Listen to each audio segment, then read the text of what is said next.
Project নিয়ে গেছে একনেকে, উনি এক বাক্যে চিটাগং পোর্ট মানে এক বাক্যে উনি সব পাশ করেছেন, এবং এটাই অনেককে হতবাক করেছে। অনেকে জানে না যে ওনার এই বন্দরের প্রতি কতখানি মমত্ববোধ আছে।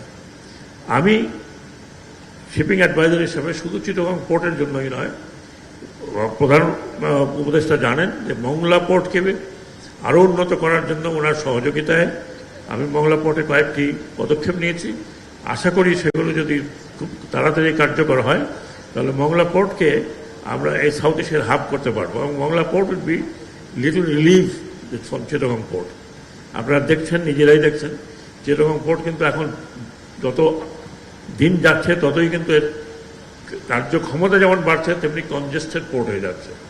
যে জন্য আগামীতে আমি মনে করি বে টার্মিনাল এবং এপিএম টার্মিনাল, যেটা নিয়ে অলরেডি আমরা ওয়ার্ল্ড ব্যাংক অলরেডি স্যাংশন করেছে, অতি দ্রুত কাজ শুরু হলে আমার মনে হয় চিটাগং পোর্টের একটা এক্সটেনশন হবে টুয়ার্ড সি।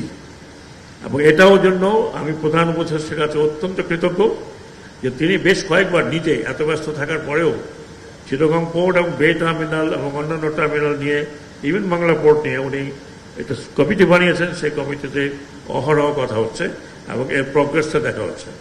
আমি আরেকবার প্রধান উপদেষ্টা ডক্টর মোহাম্মদ ইউনূসকে ধন্যবাদ জানাচ্ছি আন্তরিকভাবে, যে অল্প সময় হলেও উনি এসছেন। কিন্তু স্যার, এটুকু যথেষ্ট নয়। আশা করি আপনি আরেকবার আসবেন, আমাদেরকে আরও কিছু সময় দেবেন, so that we can show you the entire breadth and length of the port.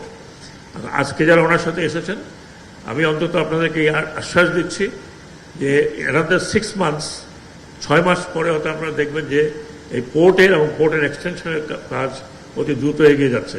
এখানে দু একটি পয়েন্ট স্যার যেটা আমি বলি, আমাদের একটা পোর্ট রোড দরকার আলাদা। এখন এত কনজেস্টেড হয় যে পোর্ট থেকে বের হওয়া যায় না।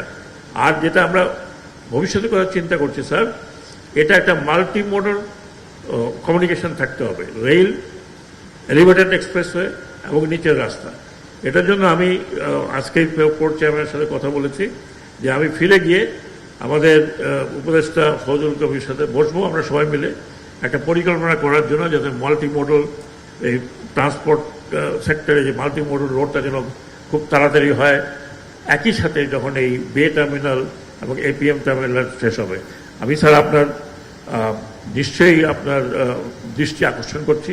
I am sure you will help us and you will definitely give an impetus to this role. So thank you very much, sir, once again. আপনার আসার জন্য সকলকে ধন্যবাদ জানাচ্ছি। আল্লাহ হাফেজ।